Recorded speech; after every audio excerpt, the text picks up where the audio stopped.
Sir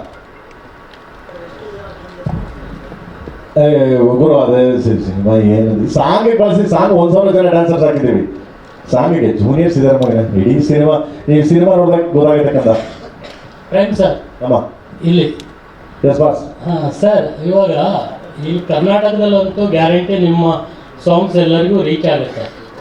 ಆದರೆ ಒಳ್ಳೊಳ್ಳೆ ಮೂವಿನ ಇವತ್ತು UI ಮೂವಿ ಇರಲಿ ಯಾವುದೇ ಮೂವಿ ಇರಲಿ ಬೇರೆ ಭಾಷೆಯವರು ಇಲ್ಲಿ ಇಷ್ಟು ಪಬ್ಲಿಸಿಟಿ ಮಾಡಿದಷ್ಟು ಅಲ್ಲೂ ಮಾಡಿರಲ್ಲ. ಸೊ ಇವಾಗ ನಿಮ್ಮ KVN ಅವ್ರು ಇದ್ದಾರೆ, ನೀವಿದ್ದಾರೆ, ಬೇರೆ ಲ್ಯಾಂಗ್ವೇಜಲ್ಲಿ ಹೇಗೆ ರೀಚ್ ಮಾಡ್ತೀರಾ ಸರ್? ಮಾಡ್ಬೋದು. ಈಗ ಇವತ್ತು ಅಜಯ್ ದೇವಗನ್ ರಿಲೀಸ್ ಮಾಡಿದ್ದಾರೆ ಹಿಂದಿ, ಅಜಯ್ ದೇವಗನ್ ಅವರು, ಲೋಕೇಶ್ ಕನಕರಾಜ್ ತಮಿಳು ಮಾಡಿದ್ದಾರೆ, ಹರಿ ಅವ್ರು ಮಾಡಿದ್ದಾರೆ, ಅಂದರೆ ಎಲ್ಲ ಪ್ರತಿಯೊಂದು ಮಾಡಿದ್ದಾರೆ. ಇಲ್ಲಿ ಸ್ಟಾರ್ಟ್ ಮಾಡೋಕ್ಕೆ ನಮ್ಮ ಮಣ್ಣು ನಮ್ಮ ಜೀವನ, ಯಾಕಂದರೆ ಇವೆಲ್ಲ ನಮ್ಮ ಅನ್ನದಾತರು, ನಮಗೆ ಕರ್ನಾಟಕ ಫಸ್ಟ್ ಇಲ್ಲಿ ಸ್ಟಾರ್ಟ್ ಮಾಡಿದ್ದೀವಿ. ಇನ್ಮೇಲೆ ಸ್ಟೇಟ್ ಟು ಸ್ಟೇಟ್ ಹೋಗ್ತಾ ಇದೆ ಖಂಡಿತವಾಗಿ. ಆ ಎಲ್ಲ ಕಡೆನೂ ಇಲ್ಲಿ ಹೆಂಗೆ ಮಾಡ್ತೀವಿ ಅದೇ ಥರ ಅಲ್ಲೂ ಮಾಡ್ತೀವಿ 100%. ಎಲ್ಲ ಸ್ಟೇಟ್ಗೆ ಹೋಗ್ತೀವಿ. ಈಗ UI ಅಮೀರ್ ಖಾನ್ ನೋಡಿದ್ದಾರೆ, ಅಲ್ಲಿ ಅಷ್ಟು ಹವಾ ಆಗ್ತಾ ಇಲ್ಲ. ನಿಮಗೆ ನೋಡಿರೋದ್ಕಿಂತ ನಾವುಗಳು ಹೋಗ್ಬೇಕು. ಈಗ ನಾವು ನೋಡಿದ್ವಿ, ನಾವು ಚೆನ್ನಾಗಿದೆ ಅನ್ನೋದಕ್ಕಿಂತ ನಾವುಗಳು ಹೋಗಿ, ಈಗ ನೀವು ನೋಡಿ ಇಷ್ಟು ಜನ ಇದ್ದೀರಾ, ಒಂದು 200 ಜನ 300 ಜನ ಇದ್ದಾಗ ಅವರು ಒಂದು 10 ಜನ 100 ಜನ 200 ಜನ 1000 ಜನ ನೋಡಿದಾಗ ಅದು ಗೊತ್ತಾಗುತ್ತೆ. ಸೊ ಅದನ್ನು ನಾವು ಅಲ್ಲಿ ಮಾಡಬೇಕು.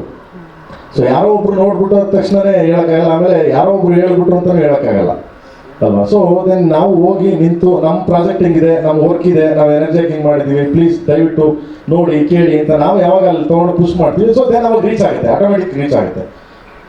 ಸೊ ಕ್ವಶನ್ KVN ಅವರು ಇದೇ ಕ್ವಶನ್ ನಿಮಗೆ, ನೀವು ಹೇಗೆ ಸ್ಟ್ರಾಟಜಿ ಅಂತ?